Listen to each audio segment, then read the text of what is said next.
नमस्कार दोस्तों, स्वागत है आप सभी का पाथफाइंडर पर। मेरा नाम है अनिरुद्ध और इस वीडियो में हम लोग अपनी डिस्कशन को कंटिन्यू करने वाले हैं जो कि हमने सेट नंबर 1 में शुरू करी थी। तो ज्योग्राफी का, जैसा कि आप लोग मालूम है कि हम लोग यहाँ पर एक यूपीएससी के लिए, इनफैक्ट 2021 के लिए एक कॉम्प्रिहेंसिव क्रैश कोर्स को रन कर रहे हैं। और ये वाला जो क्रैश कोर्स है ये वैसे तो प्राइमरीली यूपीएससी 2021 के प्रीलिम्स एग्जामिनेशन के लिए बनाया गया है, लेकिन साथ ही में अगर आप लोग किसी पीसीएस की परीक्षा की तैयारी कर रहे हैं तो उसके लिए भी आप इसको रेफर कर सकते हैं। खास करके वो वाली पीसीएस परीक्षा जो कि अभी इसी पर्टिकुलर टाइम फ्रेम में होने वाली है, यानी कि अगर हम बात करते हैं यूपी की परीक्षा होने वाली है, उसके बाद बात करते हैं एमपी की परीक्षा होने वाली है, यहाँ तक कि हरियाणा की भी यहाँ पर एचसीएस का एग्ज़ाम होने वाला है। तो आप उन सभी एग्ज़ाम्स में ये पूरी की पूरी सीरीज़ का बहुत ही बेहतरीन तरीके से इस्तेमाल कर सकते हैं। राइट, तो चलिए कंटिन्यू करते हैं डिस्कशन को। सेट नंबर 2 में मैं आपको बताना चाहूँगा कि इसमें हम लोग जो करंट अफेयर्स की डिस्कशन करने वाले हैं ये प्राइमरीली होने वाली है फ्रॉम जियोमॉर्फोलॉजी। तो जियोमॉर्फोलॉजी के साथ जुड़ी हुई जो भी चीज़ें पिछले एक साल में चर्चा में रही हैं उसके बारे में हम लोग बातचीत करने वाले हैं। चलिए स्टार्ट करते हैं। लेक्चर की पीडीएफ को यदि आप लोग डाउनलोड करना चाहते हैं तो यहाँ पर दिए गए टेलीग्राम चैनल से कर सकते हैं। इसके अलावा आप मुझे अनअकैडमी की ऐप पे और इंस्टाग्राम पे भी फॉलो कर सकते हैं। अनअकैडमी की ऐप पे फॉलो करने का आपको फ़ायदा क्या है कि आप मेरी सभी की सभी स्पेशल क्लासेस और मेरे जो प्लस कोर्सेज आने वाले हैं उनके बारे में नोटिफिकेशन आपको मिल जाती है। एक इंपॉर्टेंट अनाउंसमेंट 21 अप्रैल से आपके लिए मैं पेश करने वाला हूं एक बहुत ही बेहतरीन प्लस कोर्स। और ये वाला जो प्लस कोर्स है इसको आपको अगर देखना है तो आपको अनअकैडमी की सब्सक्रिप्शन परचेज करनी होगी। और उसमें भी अगर आप मेरा कोड यूज़ करते हैं अनि यूपीएससी तो सीधा सीधा आपको 10% का डिस्काउंट अवेलेबल हो जाएगा। राइट, इस प्लस कोर्स में अनअकैडमी के टॉप एजुकेटर्स आपको साथ में पढ़ाएंगे। तो मेरा यहाँ पर जो कोर्स होने वाला है वो साइंस एंड टेक में होने वाला है, बाकी टीचर्स आपको दूसरे कोर्सेज पढ़ाने वाले हैं। राइट, इसमें भी अगर आप लोग 28 अप्रैल के पहले इस पर्टिकुलर सब्सक्रिप्शन को परचेज कर लेते हैं तो आपको 12 महीने की जगह सीधा 16 महीने तक की सब्सक्रिप्शन मिलेगी, यानी कि अप्रैल 2022 तक की नहीं बल्कि जुलाई 2022 तक की सब्सक्रिप्शन आपको अवेलेबल करवा दी जाएगी। और सेम अगर आप लोग 2 साल का प्लान लेते हैं तो आपको सीधा सीधा प्रीलिम्स 2023 तक की जो सब्सक्रिप्शन है वो अवेलेबल करवा दी जाएगी। इसमें अगर आप मेरा कोड साथ में यूज़ करेंगे तो आपको सीधा सीधा 10% का डिस्काउंट अवेलेबल हो जाएगा। फिर भले वो प्लस कोर्स हो, आइकॉनिक कोर्स हो, या आपके ऑप्शनल के कोर्सेज हो, या फिर आपका UPSC CSC optional plus UPSC CSC का जीएस कोर्स हो। इसमें जो आइकॉनिक कोर्स है ये उन बच्चों के लिए है जिनको लगता है कि उनको अपनी तैयारी के साथ में एक पर्सनल कोच की भी आवश्यकता है, तो वो लोग आइकॉनिक कोर्स के लिए जा सकते हैं और बाकी लोग प्लस कोर्स के लिए जा सकते हैं। 28 अप्रैल तक एक और खास ऑफर है। अगर आप लोग सब्सक्रिप्शन को परचेज करते हैं तो आपको साथ में ये 20 किताबें भी एकदम फ्री ऑफ कॉस्ट प्रोवाइड करवाई जाएंगी, जिनका अप्रॉक्सीमेट कॉस्ट लगभग 10,000 है। अगर आप 28 अप्रैल के बाद इन बुक्स को परचेज करने की कोशिश करेंगे तो आपको 10,000 रुपये साथ में अलग से देने पड़ सकते हैं। एक और इम्पॉर्टेंट चीज़ है, ये उन बच्चों के लिए है जो कि यूपीएससी की सब्सक्रिप्शन के लिए ईएमआई नहीं दे पाते हैं बिकॉज उनके पास क्रेडिट कार्ड अवेलेबल नहीं है, या फिर जो लोग डायरेक्टली यूपीएससी की सब्सक्रिप्शन परचेज करने को फिलहाल अफोर्डेबल नहीं मानते हैं। तो उस बच्चों के लिए यहाँ पर हम आपके लिए लाए हैं लोन फॉर यूपीएससी। तो ये काफ़ी एक बेहतरीन प्रोविज़न है, खास करके टियर 2 और टियर 3 के शहरों में रहने वाले बच्चों के लिए बहुत ही इंपॉर्टेंट प्रावधान है, जिसके चलते आप यूपीएससी सब्सक्रिप्शन को ले सकते हैं। And once you are selected, I don't think so कि आपको ये लोन चुकाना बहुत ही मुश्किल होगा। अन्य एग्जाम्स के लिए या फिर अनअकैडमी की पूरी ऐप पे यदि आपको मेरा कोड यूज़ करना है तो आप कर सकते हैं। इसका फ़ायदा क्या है कि आपको सभी एग्जाम्स में डायरेक्टली 10% का डिस्काउंट मिल जाता है। फिर भले वो स्टेट पीसीएस के एग्जामिनेशन क्यों ना हो, फिर भले वो एसएससी के एग्जामिनेशन हो, बैंक के एग्जामिनेशन हो, या फिर रेलवे के एग्जामिनेशन हो, and so on. All right, चलिए स्टार्ट कर लेते हैं। अब इस पर्टिकुलर वीडियो में आपके साथ में ये 3 मुद्दों को डिस्कस करने वाला हूं। सबसे पहला मुद्दा होने वाला है साउथ अटलांटिक एनोमली का। ये चर्चा में था, बहुत ज़्यादा चर्चा में था।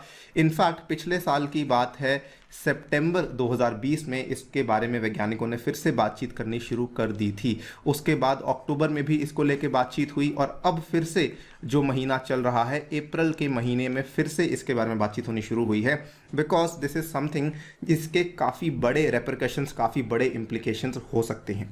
Second important thing is earth inner core. ठीक है, जो अर्थ की इनर कोर है इसको लेकर भी एक नई स्टडी सामने आई है, और ये जो नई स्टडी सामने आई है ये बताती है कि अर्थ की इनर कोर की जो एज है, जो उसकी आयु है, वो असल में बहुत ज़्यादा है। पुराने एस्टिमेट्स कुछ और कहते थे, नए एस्टिमेट्स कुछ और कह रहे हैं। तो इसके बारे में जानकारी लेनी हमें काफ़ी ज़्यादा इंपॉर्टेंट बन जाती है।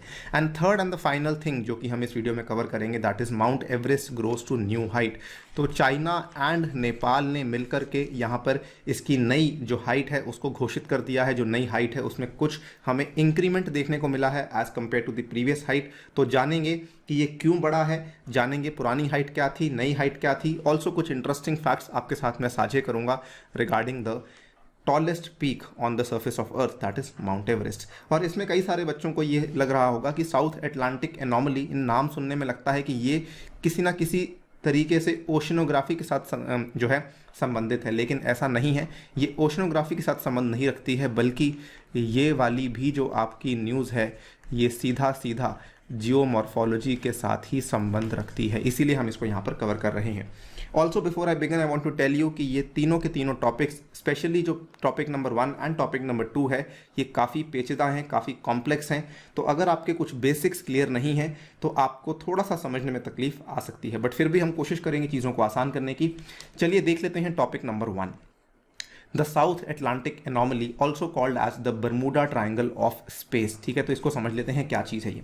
रिसेंटली क्या हुआ था कि यूरोपियन स्पेस एजेंसी ने एक चेतावनी दी थी कि अर्थ की जो जियोमैग्नेटिक फील्ड है वो कुछ कुछ इलाकों में वीकन कर रही है, कुछ कुछ इलाकों में उसकी जो मजबूती है वो थोड़ी सी कम हो रही है, उसकी जो स्ट्रेंथ है वो थोड़ी सी कम हो रही है। इस पर्टिकुलर ऑब्जर्वेशन को देने वाली स्पेस एजेंसी का नाम था यूरोपियन स्पेस एजेंसी, और इस पर्टिकुलर ऑब्जर्वेशन को उसके बाद कंफर्म भी किया गया था बाय नासा। ठीक है, तो दोनों ने ही इस चीज को कंफर्म किया है कि जो अर्थ की जियोमैग्नेटिक फील्ड है it is weakening in some areas which lie between Africa and South America. Clear है ये। और इस पर्टिकुलर चीज को, इसी फिनोमिना को, जो कि ये weakening of the earth geomagnetic field between Africa and South America है, इसी को कहा जा रहा है the South Atlantic anomaly.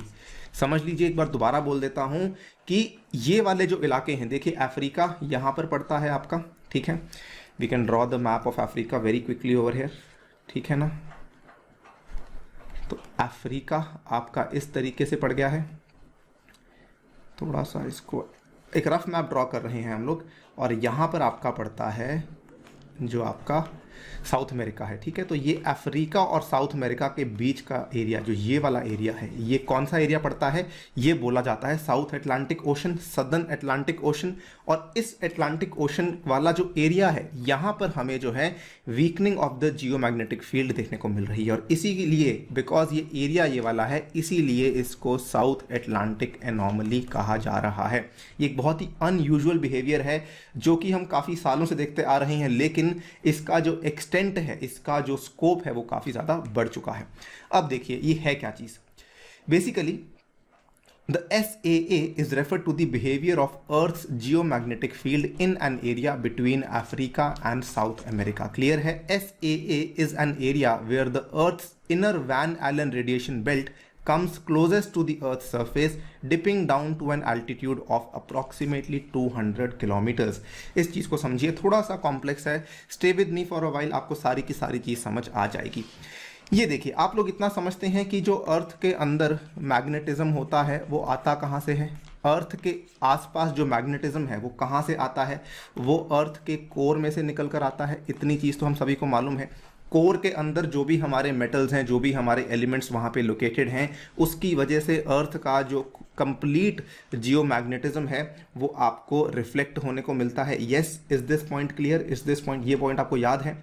Right, इतनी सी बात अगर आपको याद है तो आप ये समझते होंगे कि असल में जो जियोमैग्नेटिक फील्ड है ना, वो इस तरीके से बटी हुई है अर्थ के साइड में। आपके सामने मैंने दो तरह की बेल्ट्स बनाई हुई हैं, ये आपकी इनर बेल्ट है, ये आपकी इनर बेल्ट है, और ये आपकी आउटर बेल्ट है, और ये भी आपकी आउटर बेल्ट है। क्या आप इस फिगर में ये देख पा रहे हैं कि जो इनर बेल्ट दोनों साइड्स पर है ये बिल्कुल सिमेट्रिकल है? क्या आप ये लोग ये भी देख पा रहे हैं कि जो आउटर बेल्ट है ये भी बिल्कुल सिमेट्रिकल है? अब इसी के साथ, क्योंकि ये जियोमैग्नेटिज्म आपको देखने को मिलता है because of the core of the अर्थ, इसी के साथ आपको ये भी देखने को मिलता है कि ये आपकी एक नॉर्थ पोल है और ये आपकी एक साउथ पोल है, राइट। और इसी के चलते यहाँ पर आपकी एक मैग्नेटिक एक्सिस बनी हुई है और यहाँ पर आपकी एक रोटेशनल एक्सिस बनी हुई है। रोटेशनल एक्सिस तो बड़ी सिंपल है, जिसके इर्द गिर्द अर्थ घूमती है, और मैग्नेटिक एक्सिस क्या है, जो कि आपकी जियोमैग्नेटिज्म की वजह से देखने को मिलती है, राइट। अब हुआ क्या है, हुआ बेसिकली ये है कि इस पर्टिकुलर पार्ट में, जहाँ पर मैं ये सर्कल कर रहा हूँ, इस पर्टिकुलर पार्ट में हमें एक डेंट देखने को मिला है। इस चीज़ को समझिए, जो आपकी इनर रेडिएशन बेल्ट है ये अर्थ से थोड़ी सी दूरी पर है, राइट, अर्थ से थोड़ी सी दूरी पर है, हर एरिया जो है अर्थ से थोड़ी सी दूरी पर है ना। हुआ क्या है कि यहाँ पर आपको एक डेंट देखने को मिला है, ये वाला जो डेंट है ना, इस पर्टिकुलर डेंट को कहा जा रहा है साउथ एटलांटिक एनॉमली। और ये वाली जो इनर रेडिएशन बेल्ट है, ये जो डेंट है, इसकी वजह से ये इसका जो एल्टीट्यूड है अर्थ के ऊपर से लगभग 200 किलोमीटर कम हो चुका है। अब इस लाइन को समझिए, the SAA is an area where the Earth's inner Van Allen radiation belt comes closest to the Earth's surface, dipping down to an altitude of approximately 200 kilometers। और क्योंकि वहाँ पर आपका inner Van Allen radiation belt थोड़ा सा dip down हो चुका है, इसकी वजह से उस इलाके में आपको एक increased flux of energetic particles देखने को मिल रही है, which is again exposing the orbiting satellites to higher than usual levels of radiation. आपको इतना मालूम होगा कि जो ये बेसिकली हमारा जियो मैग्नेटिक फील्ड बना हुआ है, इसका फ़ायदा क्या है?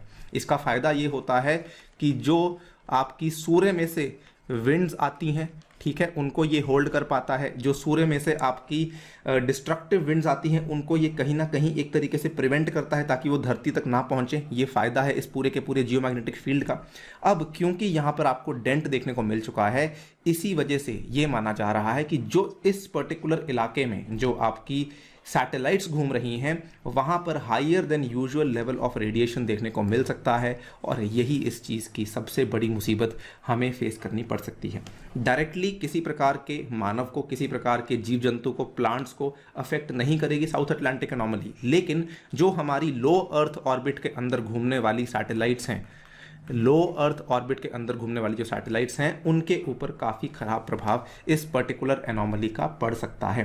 केवल इतना ही नहीं, लो अर्थ ऑर्बिट में हमारा एक बहुत इंपॉर्टेंट इंटरनेशनल स्पेस स्टेशन भी है, उसके ऊपर भी इसका प्रभाव पड़ सकता है। ठीक है, ये नोट को ध्यान से देख लीजिए, nothing to do with the Atlantic ocean directly और any phenomena in the ocean पर से, ये बेसिकली जियो मैग्नेटिज्म के साथ जुड़ा हुआ एक फिनोमिना है।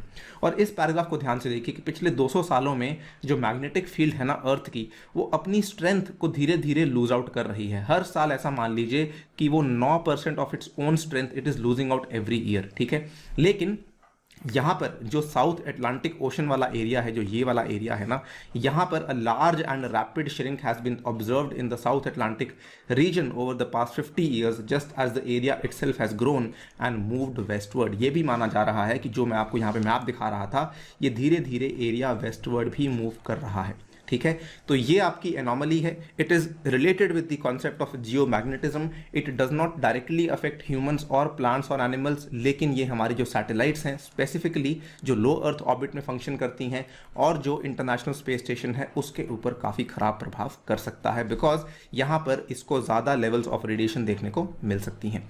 एरिया याद रखना है, क्यों होता है ये समझना ज़रूरी है, और कहाँ पे होता है ये समझना आपके लिए ज़रूरी है। That's all. इतनी ही चीज़ रेलिवेंट है हमारे जीएस के पॉइंट ऑफ व्यू से। नेक्स्ट टॉपिक की तरफ बढ़ जाते हैं, बात करते हैं Mount Everest has grown to new height. ठीक है, सबसे पहले तो माउंट एवरेस्ट के कुछ बेसिक्स को देख लेते हैं। आप खबर को यहाँ पर बड़े आराम से देख सकते हैं। दिसंबर 8, 2020 को ये खबर सामने आई थी। The Mount Everest as you know is located between Nepal and Tibet. ठीक है, आपको मालूम होगा जो इसका सदन वाला हाइट है वो नेपाल में आता है, और जो इसका नदन वाला इंक्लिनेशन है वो तिब्बत में देखने को मिलता है। तिब्बत में इसका नाम अलग है, तिब्बत में इसको कहा जाता है Chomolungma, which means mother goddess of the world, and Nepali name is called as the Sagarmatha, which has various meanings. तो ये जनरली आपकी जीके के लिए इंपॉर्टेंट है कि तिब्बतियन नेम जो है वो चोमो लुंगमा है, नेपाली नेम जो है वो सागर मठ इसको माना जाता है। यहाँ पर आपके सामने लोकेशन है, आप देख सकते हैं तिब्बत और नेपाल के बीच में है। तो जो मैंने आपको बताया कि नदन साइड जो है तिब्बत में पड़ती है, और जो इसकी सदर्न साइड है वो नेपाल में आपको देखने को मिल जाती है। नाउ माउंट एवरेस्ट के बारे में कुछ बेसिक चीज़ें आपको बताना चाहता हूं। जो माउंट एवरेस्ट की वाइडली एक्सेप्टेड हाइट थी अभी तक, वो कितनी थी? 8848 मीटर्स। 8848 मीटर्स की इसकी हाइट थी, जो कि अभी तक मानी जाती थी। आपने अपनी 9th और 10th में ट्रिग्नोमेट्री पढ़ा होगा, तो ट्रिग्नोमेट्री के हिसाब से आप इस हाइट को बड़ी आराम से मेजर कर सकते थे, जो कि हमारे सर्वे ऑफ इंडिया ने मेजर की थी 1954 में from Bihar using the trigonometric method. और इसी हाइट को दुनिया भर में माना जा रहा था कि ये हाइट बिल्कुल सही हाइट है। इनफैक्ट इंटरेस्टिंगली आपको बताना चाहूँगा कि इसका जो नाम माउंट एवरेस्ट कैसे पड़ा था, बिकॉज इंडिया के ही एक पहले सर्वेयर जनरल रह चुके हैं जिनका नाम था सर जॉर्ज एवरेस्ट, जिनके नाम पर माउंट एवरेस्ट का ये नाम दिया गया था। तो जब ब्रिटिश इंडिया था उस टाइम पे एक सर्वेयर जनरल थे हमारे जिनका नाम था सर जॉर्ज एवरेस्ट, जिनके नाम पे ये नाम दिया गया था। अब क्या हुआ है, the height of the world's highest peak Mount Everest is now 8848.86 metres, यानी कि 86 सेंटीमीटर की हमें इसमें इंक्रीमेंट देखने को मिली है। The new height is 86 centimetres, या फिर आप ऐसा कह सकते हैं कि little less than 3 feet more than the previous measurement. ये चीज़ आपको ध्यान रखनी है कि जो नई हाइट है उसमें 3 फीट्स का आपको इंक्रीमेंट देखने को मिला है। ये पूरी की पूरी स्टडी नेपाल और चाइना के द्वारा मिलकर करी गई थी, इसलिए उन्होंने जॉइंटली अनाउंस किया था और एक बहुत लंबी डिबेट थी जो कि काफ़ी लंबे टाइम से चल रही थी और फाइनली इस डिबेट को अब सेटल कर दिया गया है। नाउ इंटरेस्टिंग पॉइंट ये आता है कि सबसे पहली बात तो ये बढ़ क्यों रहा है, और दूसरा पॉइंट ये भी था कि ये डिबेट चल क्यों रही थी। असल में क्या हुआ था, आपको ध्यान होगा 2015 की ये बात है। 2015 का जो बहुत ही डेडली, बहुत ही खतरनाक अर्थक्वेक आया था नेपाल के क्षेत्र में, उसके बाद काफ़ी सारी इस चीज़ को लेकर बातचीत चल रही थी कि क्या उसकी वजह से माउंट एवरेस्ट की हाइट पे कोई प्रभाव पड़ा होगा या नहीं। तो एक तो ये बड़ा कारण था जिसकी वजह से जो कई सारे वैज्ञानिक थे, कई सारे जियोलॉजिस्ट थे, वो इंटरेस्टेड थे कि ये जानने में कि क्या वाकई में कोई यहाँ पर चेंज आया है या नहीं। दूसरी इंपॉर्टेंट चीज़ जो कि जुड़ी हुई है हमारी प्लेट टेक्टोनिक थ्योरीज के साथ। प्लेट टेक्टोनिक थ्योरी बेसिकली ये कहती है कि जो आपकी इंडियन प्लेट है इट इज़ मूविंग नॉर्थवर्ड्स, ठीक है, ये नॉर्थवर्ड्स की तरफ मूवमेंट कर रही है। और क्योंकि ये नॉर्थवर्ड्स की तरफ मूवमेंट कर रही है, जो यूरेशियन प्लेट है ये एक स्टेशनरी प्लेट है, और जैसे जैसे इंडियन प्लेट्स नॉर्थवर्ड मूवमेंट कर रही है तो उसका जो कंप्रेशन फोर्स है वो माउंट एवरेस्ट के ऊपर एक्ट कर रहा है, जिसकी वजह से माउंट एवरेस्ट धीरे धीरे ऊपर बढ़ रही है, ठीक है। और यहाँ पर आप अगर इसको लेटरल व्यू से देखेंगे तो इस तरीके से देख सकते हैं। मान लीजिए ये आपका माउंटेन है, इस तरफ आपकी यूरेशियन प्लेट है, ठीक है, इस तरफ आपकी इंडियन प्लेट है। अब ये वाली आपकी प्लेट स्टेशनरी है और ये वाली जो प्लेट है ये नॉर्थवर्ड मूव कर रही है। तो जब ये नॉर्थवर्ड मूव करेगी तो इसकी हाइट में तो आपको थोड़ा थोड़ा इस तरीके से इंक्रीज देखने को मिल जाएगा, बिकॉज यहाँ पर आपको क्या देखने को मिल रहा है, कंप्रेशनल फोर्स देखने को मिल रहा है। तो Indian plate because it is colliding with the Eurasian plate, जिसकी वजह से कई सारे माउंटेन्स हैं जिसकी हाइट में बदलाव देखने को मिल रहा है, बट दुनिया जो है वो इंटरेस्टेड मेनली माउंट एवरेस्ट में थी, इसीलिए इसकी हाइट को दोबारा से मेजर किया गया था। और दूसरा इंपॉर्टेंट कारण ये अर्थक्वेक भी था 2015 का, जिसके चलते लोग इसमें काफ़ी ज़्यादा इंटरेस्टेड थे।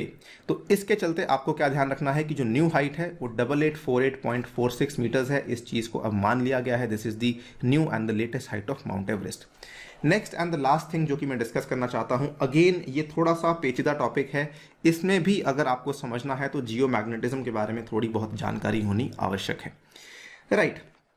अब आपके सामने मैंने अर्थ के इनर कोर के बारे में आपको दिखा हुआ है कि ये न्यूज़ आप देख सकते हैं, डाउन टू अर्थ की ये न्यूज़ है। Earth's inner core is older than previously determined, find researchers, ठीक है। Researchers revised the age of Earth's solid inner core from 565 million years to approximately 1 to 1.3 billion years, ठीक है। तो अब इसकी जो उम्र है वो लगभग 2 गुना पुरानी कर दी गई है कि ये 565 साल 565 मिलियन ईयर्स बूढ़ी नहीं है, बल्कि ये जो है 1 to 1.3 बिलियन ईयर्स ओल्ड है। Before I begin I will like to talk about, सबसे पहले तो हम अर्थ के जो बेसिकली आपका सरफेस है, जो आपका इनर सरफेस है, उसके बारे में बात कर लेते हैं। सबसे पहले आपका सबसे टॉप पे आता है क्रस्ट। क्रस्ट की जो गहराई है वो कितनी है, 0 to 40 किलोमीटर्स की है। इसमें स्टेट ऑफ रॉक्स क्या होती है, इसमें स्टेट ऑफ रॉक्स सॉलिड होती है। 40 to 2900 किलोमीटर में आपको देखने को मिलता है मैंटल, इसमें भी आपको सॉलिड ही रॉक्स देखने को मिलते हैं। उसके बाद 5150 किलोमीटर तक देखने को मिलती है हमें आउटर कोर, जो कि सरप्राइजिंगली एक लिक्विड स्टेज में देखने को मिलती है। And then we have the inner core जो कि 6380 किलोमीटर देखने को मिलती है, और इसका जो आपका फाइनली स्टेट ऑफ रॉक्स है वो सॉलिड देखने को मिल जाता है। जैसे जैसे आप नीचे आते रहते हैं, density of each layer keeps on increasing as we move from the surface towards the core, the density of the core is the highest, ठीक है। ये वाला पॉइंट भी आपको यहाँ पर ध्यान रखना इंपॉर्टेंट है। अब समझ लीजिए ये है क्या, अगेन बहुत ही कॉम्प्लेक्स चीज़ है, but I have tried to simplify it for you. देखिए आउटर कोर जो है ये आयरन की बनी होती है, but is liquid due to relatively lower pressure, ठीक है। ये लिक्विड और जो सॉलिड है इसके पीछे अगेन बहुत बड़ी कहानी है जो कि हम यहाँ पे डिस्कस नहीं करने वाले हैं, बट हाँ आपको मालूम होना चाहिए कि जो आउटर कोर है ये लिक्विड स्टेज में ही देखने को मिल जाती है। जो इनर कोर है ये आपकी सॉलिड है, इनर कोर में भी आपको आयरन देखने को मिलता है, ये भी आपको मालूम होगा। आउटर कोर में भी आपको आयरन देखने को मिलता है, ये भी आपको मालूम होना चाहिए। The circulation of liquid metal creates electric currents and turns the earth into a giant electromagnet. अभी अभी हम बात कर कर आए थे, जो अर्थ के आसपास हमें इलेक्ट्रोमैग्नेटिज्म देखने को मिलता है, जिसको कि हम लोग जियो मैग्नेटिज्म भी बोल देते हैं, उसका प्राइमरी रीज़न क्या है? उसका प्राइमरी रीज़न है अर्थ की कोर। अर्थ की कोर ही इस जियो मैग्नेटिज्म को जनरेट कर रही है, right? This is how the earth's magnetic field is generated. इस पूरे के पूरे प्रोसेस को जियो डायनेमो भी कहा जाता है। जियो आई थिंक आप समझ सकते हैं, because we are talking about earth, और डायनेमो इसलिए कहा जाता है बिकॉज इसमें जो काइनेटिक एनर्जी है it is being converted into magnetic energy. इतनी बात क्लियर है? अब थोड़ा सा साइंस को याद कीजिए, जो आप लोग पढ़कर आए थे 11th और 12th में, तो वहाँ पर आपको याद होगा कि डायनेमो किस चीज़ को कहा जाता है, right? This is what is called as the Jio dynamo. अब इस चीज़ को समझिए कि अर्लियर एस्टिमेट्स, आज तक जो एस्टिमेट्स करे गए थे, जिसके चलते हम लोग ये कह रहे थे कि जो आपकी इनर कोर की एज है वो 565 मिलियन ईयर्स है, उसके चलते एक पैराडॉक्स क्रिएट हो चुका था, जिसमें कि ये हो रहा था, the core would have had to reach unrealistically high temperatures to maintain the Jio dynamo for billions of years. कि देखिए, कोर का टेम्परेचर इतना ज़्यादा होना चाहिए था इतने कम समय में, तब जाके इतनी सारी जियो मैग्नेटिज्म हमें देखने को मिल जाती अराउंड द अर्थ, लेकिन कोर का टेम्परेचर इतना ज़्यादा नहीं था। ठीक है, सो आप ये कैसे कह सकते हैं कि 565 मिलियन ईयर्स में ही इतना अच्छा जियो डायनेमो अर्थ कैसे सस्टेन कर पा रही थी? क्या आप लोग मेरी बात को समझ पा रहे हैं? देखिए, अर्थ के कोर का जो टेम्परेचर है वो कुछ लिमिटेड टेम्परेचर होगा, राइट? कुछ x डिग्री सेल्सियस उसका टेम्परेचर होगा, लेकिन उसकी जो आयु है वो 565 मिलियन ईयर्स ही है, ये बताया गया था। अब इसके चलते वो इस तरह की जियो मैग्नेटिज्म को किस तरीके से सस्टेन कर पा रहा था, ये एक बड़ा सवाल था जो कि वैज्ञानिकों के सामने आ रहा था। Earlier it was reported that inner core was only about 565 million years old, which is quite young compare to the age of the earth, जिसको कि हम अप्रॉक्सीमेटली 4.5 बिलियन ईयर्स ओल्ड बोलते हैं। तो अर्थ की उम्र तो देखिए 4.5 बिलियन ओल्ड थी, ठीक है, लेकिन जो आपकी इनर कोर की उम्र है वो केवल 565 मिलियन ईयर ओल्ड थी। तो ये आप किस तरीके से जस्टिफाई कर सकते हैं? तो ये दो बड़े पैराडॉक्सेस थे जो कि क्रिएट हो चुके थे because of the earlier estimates, कि एक तो ये इतना ज़्यादा स्ट्रॉन्ग जियो डायनेमो को सस्टेन कैसे कर रहा था, दूसरा जो ये वाला पॉइंट था कि अर्थ की उम्र जब इतनी ज़्यादा है तो आपकी इनर कोर की उम्र इतनी कम कैसे हो सकती है। अब जो नई स्टडी सामने आई है, रिसर्चर्स ने इस पूरी की पूरी इनर सॉलिड कोर की जो उम्र है इसको रिवाइज कर दिया है to 1 to 1.3 billion years from 565 million years old. और अब आप ये कह सकते हैं कि जब इसकी जो आयु थी वो इतनी ज़्यादा बढ़ चुकी है, तब जो इसका जो टेम्परेचर है उसके हिसाब से ये वाला जियो मैग्नेटिज्म आप जनरेट कर सकते हैं, उसके हिसाब से आप ये जियो डायनेमो जो है इसको सस्टेन कर सकते हैं। क्लियर है ये बात? The research solves the paradox that by finding a solution which keeps the temperature of the core with in realistic parameters. ठीक है ना? तो ये एक लिमिट में रख रही थी टेम्परेचर को, जो नई स्टडी है, और इसने उम्र बताया है कि इतनी उम्र होगी, तब जाके आप ये कह सकते हैं कि दोस्तों यहाँ पर जो जियो डायनेमो है, या फिर आप ये कह सकते हैं कि जो आपका जियो मैग्नेटिज्म है वो सस्टेन करना पॉसिबल है। और यहाँ पर इन्होंने ये भी कहा है कि जो जियो डायनेमो है it was maintained by 2 different energy sources and mechanisms. तो केवल आपका जो जियो डायनेमो है वो केवल अर्थ के इनर कोर से नहीं आ रहा है, वो शायद कहीं और से भी आ रहा है। नाउ आई नो कि जो ये वाला स्टेटमेंट है ये कंप्लीटली एक नई स्टडी को जन्म दे देता है, लेकिन फिलहाल के लिए हमें क्या ध्यान रखना है कि जियो डायनेमो का जो पैराडॉक्स था, उस पैराडॉक्स को कहीं ना कहीं इस स्टडी ने काफ़ी हद तक सिंप्लीफाई कर दिया है, उस पैराडॉक्स को कहीं ना कहीं काफ़ी हद तक इसको डिसाइफर कर दिया है कि असल में ऐसा क्यों आपको देखने को मिल रहा है। ये जियो डायनेमो वर्ड मैंने जानबूझ के इंट्रोड्यूस किया बिकॉज इस पर्टिकुलर स्टडी में इस वर्ड का जिक्र किया गया था, अदरवाइज जियो डायनेमो होता कुछ भी नहीं है। बेसिकली ये एक तरीके की जियो मैग्नेटिज्म ही है जो कि आपके अर्थ के इर्द गिर्द आपको देखने को मिल रही है। होता क्या है, जियो मैग्नेटिज्म बेसिकली आपका आउटकम है और जो प्रोसेस है वो एक तरीके से जियो डायनेमो माना जाता है। I hope this point is clear, और इसी बेसिस पे ये वाली नई न्यूज़ आपको समझनी थी। तीनों की तीनों न्यूज़ बहुत ही ज़्यादा कॉम्प्लेक्स, बहुत ही ज़्यादा पेचीदा थी, इसीलिए मैंने इनको सेपरेटली रखा सो दैट आप लोग इसको अच्छे से समझ पाएं। वीडियो को यहीं पर समाप्त करता हूं, लेकिन जाने से पहले बताना चाहूँगा इस रविवार के दिन आपको ध्यान से फिर से कॉम्बैट में हिस्सा लेना है। 11 बजे कॉम्बैट होता है और पॉपुलर डिमांड पे हमने इसको इस बार हिंदी में भी अवेलेबल करवा दिया है। और आपको यदि कोई कोड पूछता है तो केवल मेरा कोड यूज़ कीजिए अनि UPSC, जिसके चलते आप इस कॉम्बैट को अनलॉक कर सकते हैं। पाथफाइंडर की टेस्ट सीरीज भी चल रही है, जो कि अगेन GS की टेस्ट सीरीज 2 मार्च से शुरू हो चुकी थी और करंट अफेयर्स की टेस्ट सीरीज 13 मार्च से शुरू हो चुकी थी। अगर आप लोग इसमें हिस्सा लेना चाहते हैं तो सीधा मेरा कोड यूज़ कीजिए and you can directly unlock this particular test as well. With that, I take your leave. Thank you for listening. Stay tuned and stay safe.